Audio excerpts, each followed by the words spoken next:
What is up, guys? It's the Sound Alchemist, and we're back at it with Gershwan to bring you answers to your questions in another episode of For the Greater.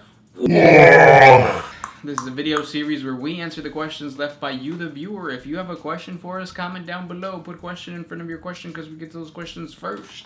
And that is what? Trooper Geo asks. His question is a very mind-provoking, thought-provoking question. Mind-provoking? Mind-provoking. Is it possible for Belisarius Cawl to create a perfect clone of Sanguinius or any of the fallen Primarchs, as he does have access to their gene seeds? Or would it be seen as heretical? Or is it accepted?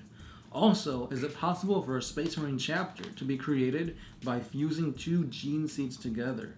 For example, fusing Blood Angel gene seed with Imperial Fist gene seed to create a new being. So right off the bat, yes, that's heretical, super heretical, to the point where you should be shot in the face by a Inquisitor? Commissar. Yep. Alright, but that is something that Chaos would do. Mm-hmm. They tried cloning Horus. Didn't work. Well, they made a clone of him. Yeah. Right? Like, it wasn't like it couldn't happen. It happened, but he was like a weaker version of him. I feel, though, that it would be a really good storyline for GW to explore if they did try to combine two Primarchs. Now, the only dead Primarchs are Loyalist Primarchs. Yeah. So they would... Besides Horus, of course. Yeah, right. He was banished, so they know that he's... Or not banished, but what was it? Like, his soul obliterated was, or something? like, yeah, extinguished. It would be really cool to have Ferrus Manus fused together with... Sanguinius is not really dead, though, right? Well, like, he is, but dead, like, GW yeah. shouldn't just say the whole thing. We're like, oh, no, he's behind the thing. Other than that... Rogaldorn might not be dead either. Who's the other dead Loyalist Primarch that we know for sure is dead? Ferrus Manus. That's it? Yeah, Wow. because like Sanguinius is maybe, and so is Rogaldorn, and that's it. Because everybody else is like doing their own thing. They're just out and about. They're sleeping, or they're doing hunts, or they're riding. Even like Conrad Kurz, right? Yeah, well, Kurz is a bad guy.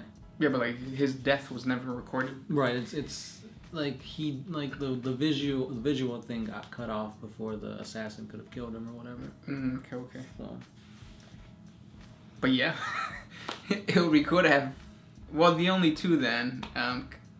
Sanguinius and Ferrus. Yeah, I think that would be cool. That'd be pretty sweet, like a robotic angel of death or of malice. Mm-hmm. Not malice, the god, but evil. No, but yeah, I mean, as awesome as it sounds, it is very heretical. Yeah. Because the Emperor made this gene seed from his own Himalayan mountain secret lab, and like messing with it is just no. But at the same time, isn't that what he did to make Primaris gene seed? He like messed with regular gene seed. Yeah. So it would be cool though. It's like vowels. It's like A-I-O-U, and sometimes the other one. Why? Mm-hmm. Like why? Why? It's like you can mess with gene seed 2 days out of the week, but not this day. Mm-hmm. Next question comes from Michael Howell. He asks, since some humans and even some Space Marines have exorcised demons from their souls, could a traitor Primarch not be capable of doing it? We've talked about this last week. It might be the same question, but basically demon Primarchs cannot exorcise the demon out of them because they are the demon. Right. When a demon gets exorcised out of a host, it's just the shell. The shell remains. And that being the host. Yeah, and that's not how it happened with the Primarchs. Next question. I had a good one. Let me see if the thing messed up. Okay, there it is. So this one is by Logan Lord. Who would win in a Chaos Space Marine fight between Khorne Berserkers, Death Guard, World Eaters, Plague Marines, and Rubric Marines? Oh, and Space Marines, Sound Marines. I would give it to the Rubric Marines with the help of a sorcerer. Right. Because I feel that Tzeentch is like the best when it comes to any type of battle. Like you might have the corner berserkers who like do the most carnage, but Tzeentch is pulling the strings. She knows what's up, or he knows what's up. It knows what's up. It knows what's up. Yeah, I think I gotta agree with you. I feel like Khorne Berserkers, the World Eaters, they're too focused on close combat. And with the other guys, they're probably not gonna get into close combat. If they did, Nurgle's really resilient, so they'll probably just like hit back and take them out. Sound Marines are just like whatever, so it'd have to be Tzeentch. Next question comes from Jeff. How did the Emperor plan to kill the Primarchs and Space Marines? Probably the same way that he killed the Thunder Warriors. He was going to send them on a basically suicidal mission, and any that survived would be killed by the Imperial forces. Mm-hmm. This brings to mind the Cursed Founding, when I think it was called the Cursed Founding. There's a founding that for some reason had a lot of genetic flaws, and then the Inquisitor in charge decided to send all those chapters that were found wanting into the Eye of Terror as like a penance crusade. And they went in there, they were obliterated, half of them turned chaos, but that's one way of getting rid of a big chunk of Space Marines. Right. That actually would have backfired on him though, because then he would have just had a bunch of Chaos Marines. It's like, why would you ever do that? It's like, here, go fight demons that never really die and always come back to life. And it's like, you're risking them falling to chaos, making things worse for you. Basically. Next question. Prince of Nothing. What model do you think we need next in 40k? Easily anything that has to do with orcs. I feel like orcs have been shafted for the longest time. And they need something new. It's coming. It's coming. I can feel it. I can feel it in my bones. A new gas school model? Yeah, definitely. Because the old one looks like he's doing this. Because he is doing that. Next question comes from Grim101. Why there are no lizardmen in 40k compared to Age of Sigmar? Lizardmen are technically the old ones. And like lizardmen wouldn't really fit within Warhammer 40k. Lizardmen are supposed to be played as like swarms. Are they? I think so, yeah. Oh, okay. All the little ones. And that's what the Tyranids are. And the Tyranids, they look reptilian, so... Some of them do. Yeah, more the majority of them, except for like zoanthropes and the brain-looking ones. Those are called zoanthropes. Really? I thought it was... What's a Neurothrope. What's a Maliceptor? Gesundheit. Okay. Next question. Gilbert Uber. What's the difference between a mastercrafted weapon and just a regular one? Like, is a mastercrafted power sword stronger than a regular power sword? And are mastercrafted weapons made only on Mars? No, they're not just made on Mars. They could be, but they don't have to be. Because, like Vulcan and his salamanders were really good smiths.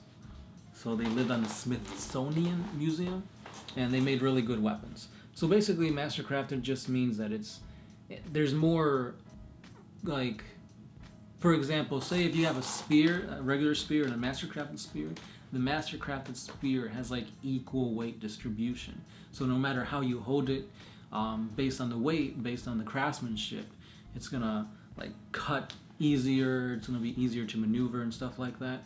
Where the regular spear, it could be heavier at the tip. Maybe they use different types of materials on like the shaft and stuff. So it's built better. Basically. I could have just said that. It's built better. Next question comes from Mr. Mustang 1116. Is it better to play Imperial Guard as a tank army or an infantry army? That's a good question. I know back in the day, tanks were the shiznit. Now it's so easy to inflict wounds that I think you're better off doing an infantry army. Right. Which is awesome because I feel like the actual infantry units look much better than like just a tank, rolling up with a tank. And that makes more sense lore-wise because like the Cadian Guard, the Imperial Guard, it's all about like having billions of humans. Yeah. Next question comes from Bartosz Tomaszewski. How could Jektai Khan be brought back? I know he's fighting the Dark Eldar, but would he just show up out of nowhere, or would there be a story behind his return?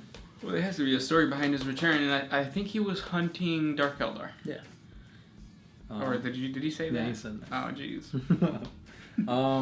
Maybe, I don't know, like, maybe they would be talking, or bringing back the Ynnari into things, and then Jektai Khan turns out that he's fighting them, and then he comes back. I don't know. But I don't see him coming back anytime soon. Like, if they want to build, like, suspense, and they want to bring somebody that the fans want, that's going to sell a lot of models, Lehman Russ is probably the guy to do it. Oh, yeah. Anybody that has their own, like, Codex, Space Marine Codex chapter, but definitely Lehman Russ. Everybody plays Space Wolves. Like how to drink. Yeah. Next question comes from Razorback77. Is Ants Canada a chaos god? Kinda. He teaches you a lot about things you never thought you would learn, and then you feel kind of bad afterwards because you just watched a cockroach's offspring get devoured by ants. Which is sad. It is, but that's nature. That's the way of life. That's just the way it is. Doo-doo-doo, doo-doo-doo, doo-doo-doo. Next question. Oh, this one's an interesting one. Berserk asks, is it possible for mortals to manifest aspects of their emotions in order to diminish the powers of the Chaos Gods? To clarify, can there be an opposite to the ruinous powers, such as virtuous powers in the Immaterium? No, you are being very optimistic. With that, and I think that emotions are subjective. So you have Khorne, who is the god of, like, war, and he's the god of, like, anger. But at the same time, with anger and with battle comes pride and honor, which is, like, you know, good and bad. Emotions are all subjective. Where's the god of peace at, though? So that could be the god of the light, the god emperor, or whatever. So it's not so much that you battle chaos with emotions. Like, the emotions are there and they just grow. The only way to defeat chaos, in terms of what you're saying, is be a null. Be a psychic blank. Do not feed chaos, and chaos cannot do anything to you. It's like believing in fairies and not believing in fairies. If you say, I do believe in fairies, you resurrect Tinkerbell. If you say, I don't believe in fairies, a fairy just died. But if you're saying you don't believe in fairies, you at least acknowledge that they are a thing. No, because you don't believe in it. So, like, essentially... So if you don't believe in it, then you can't say you don't believe in it, because then you know of it. No, not necessarily, because you could say, like, I don't believe that there is a red cat on the other side of this wall. But you don't know. There could be. But I don't believe that there is, though, and there is no cat there. I hope not. I don't want to record it anymore. I'm scared. I'll go home. No, okay, I get what you're saying. And yeah, what was the question? Oh, is there, like, gods of, like, positive emotions? Oh, yeah.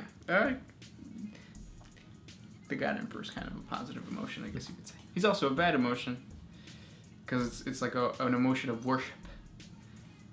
Yeah. To the point of not progressing. Exactly. And those were the questions for today. If you guys have more questions for us, please comment down below. If you, I forgot. I lost my train of thought. Choo choo. Yes. Talk to you guys tomorrow. This is the Sound Alchemist with Gersh1. And we're out of here. Always